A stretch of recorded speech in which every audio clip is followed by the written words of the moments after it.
Wassalamualaikum warahmatullahi wabarakatuh.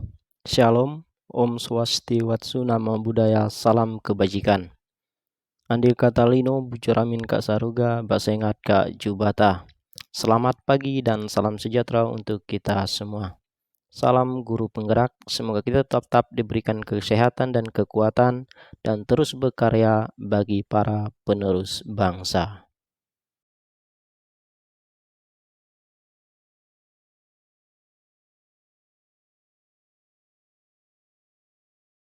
Pada kesempatan ini saya akan membahas tentang modul 1.1a8, yaitu koneksi antar materi, kesimpulan dan refleksi modul 1.1. Untuk mengawali modul ini ada pertanyaan pemantik. Yang pertama, apa yang Anda percaya tentang murid dan pembelajaran di kelas sebelum Anda mempelajari modul 1.1? Yang kedua, apa yang berubah dari pemikiran atau perilaku Anda setelah mempelajari modul 1.1 ini? Yang ketiga, apa yang dapat segera Anda terapkan lebih baik agar kelas Anda mencerminkan pemikiran Ki Hajar Dewantara?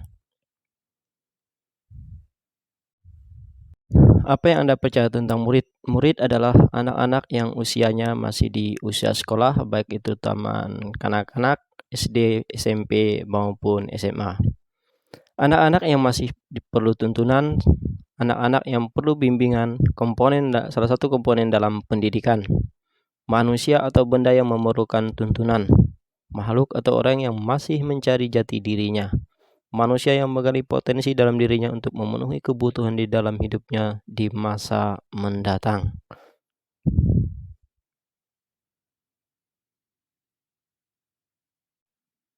Pada kesempatan ini saya akan menjawab pertanyaan bagaimana pembelajaran di kelas sebelum mempelajari modul 1.1.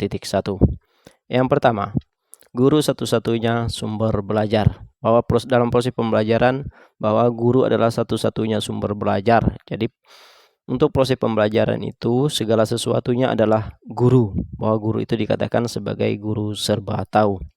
Yang selanjutnya, pembelajaran harus sesuai dengan keinginan guru. Dalam proses pembelajaran, semua proses pembelajaran itu diatur sebagaimana mestinya oleh guru. Jadi siswa hanya mengikuti dalam proses belajar mengajar yang dilakukan.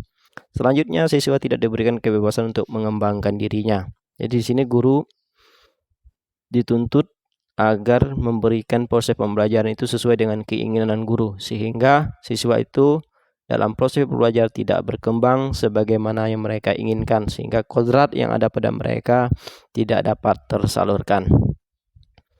Yang selanjutnya, tingkat keberhasilan belajar hanya guru yang mengukur. Jadi tingkat keberhasilan itu hanya dilihat dari proses nilai yang diperoleh siswa. Apabila siswa itu memperoleh nilai yang tinggi, bahwa dikatakan bahwa tingkat keberhasilan itu sudah baik. Sementara walaupun di dalam proses pembelajaran itu siswa tidak mengalami dalam proses pembelajaran itu tidak menikmati ataupun tidak ada keberhasilan di dalam siswa mengikuti proses pembelajaran tersebut.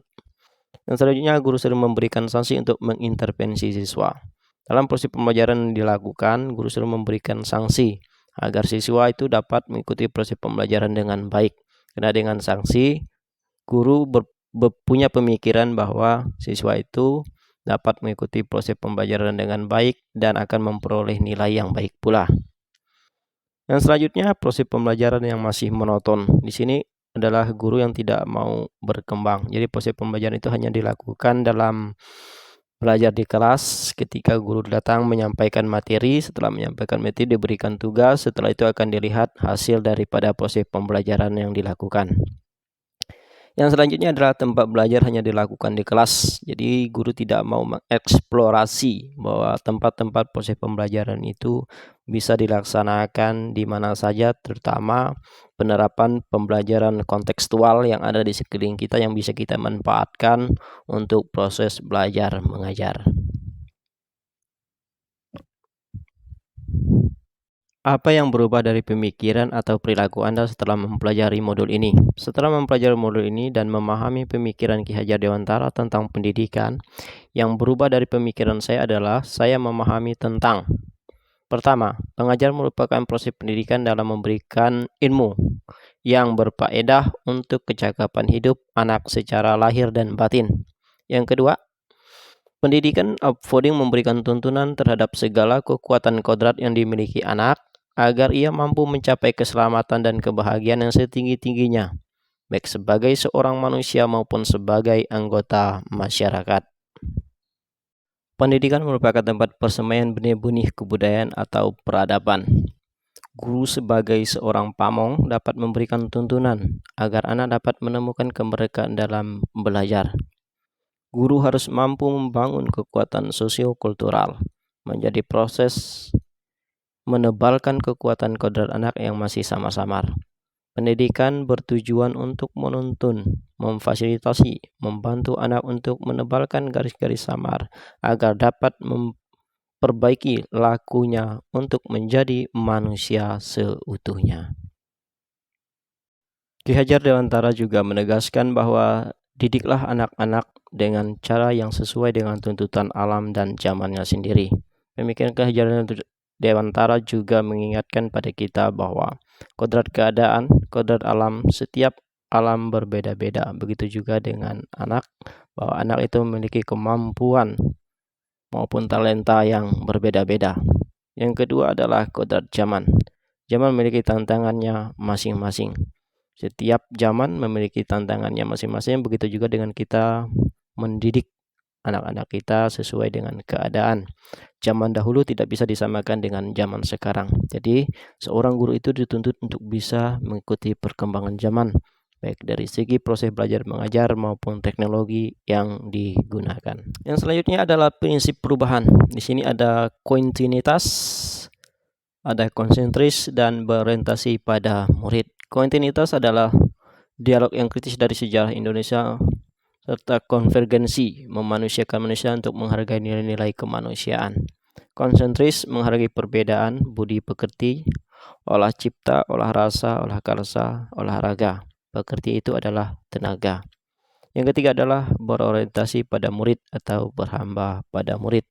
Sehingga dalam proses belajar mengajar diharapkan guru itu berhamba kepada murid, bahwa yang diperhatikan adalah kepentingan ataupun kebutuhan daripada murid itu agar bisa digali, bisa dilihat, dan bisa dikembangkan potensi-potensi yang ada pada peserta didik.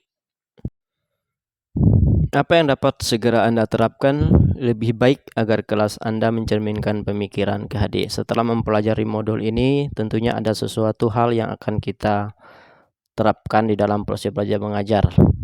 Yang pertama adalah guru bukan satu-satunya sumber belajar. Bahwa sumber belajar itu bisa didapatkan siswa dari mana saja, baik dari internet maupun alam sekitar yang bisa diperoleh oleh siswa. Yang kedua, proses pembelajaran disesuaikan dengan keinginan peserta didik. Jadi dalam proses pembelajaran itu kita menyesuaikan apa yang diinginkan peserta didik agar di dalam proses belajar mengajar itu dia benar-benar mengikuti proses pembelajaran itu dengan baik. Sehingga tujuan daripada pendidikan maupun tujuan daripada proses pembelajaran itu dapat digapai secara maksimal. Yang ketiga, peserta didik diberikan kebebasan untuk mengeksplorasi dirinya sendiri dari proses belajar mengajar.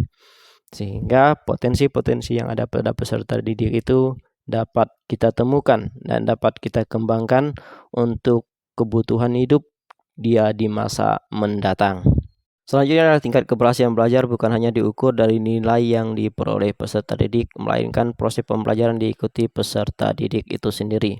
Jadi tingkat keberhasilan itu bukan kita melihat dari nilai, tetapi bagaimana peserta didik itu mengikuti proses pembelajaran itu dengan baik. Dengan mengikuti proses pembelajaran itu dengan baik, kelak pembelajaran yang kita lakukan dapat mereka ingat untuk selanjutnya. Adalah sanksi yang diberikan adalah sanksi budaya positif. Jadi ketika kita sebagai seorang guru, boleh tidak kita memberikan sanksi? Boleh, tetapi sanksinya itu bersifat pendidikan ataupun pengajaran, sifat yang positif, sehingga mereka melaksanakan sanksi itu dengan senang hati dan dapat memberikan manfaat baik bagi peserta didik maupun bagi sekolah.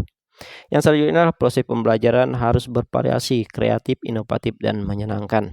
Di sini kita seorang guru dituntut untuk berinovasi, untuk mengembangkan diri dalam proses pembelajaran itu. Harus kreatif, sehingga dalam proses pembelajaran itu kita dapat menyenangkan bagi peserta didik dan peserta didik itu mengikuti proses pembelajaran dengan baik. Yang selanjutnya adalah tempat proses pembelajaran tidak hanya di kelas, melainkan proses pembelajaran yang kontekstual. Jadi tempat pembelajaran itu tidak hanya bisa dilakukan di dalam kelas, tetapi lingkungan sekitar juga kita bisa eksplorasi untuk proses pembelajaran yang akan kita lakukan. Sekian dari saya tentang koneksi antar materi, kesimpulan, dan refleksi modul 1.1. Marilah kita bersama-sama berinovasi dalam memajukan dunia pendidikan, sehingga mampu melahirkan generasi emas di masa yang akan datang. Sekian dari saya. Apabila di dalam video ini terdapat kesalahan dan kekurangan, saya mohon maaf, karena kesalahan dan kekurangan itu adalah milik saya dan kesempurnaan itu adalah milik Tuhan.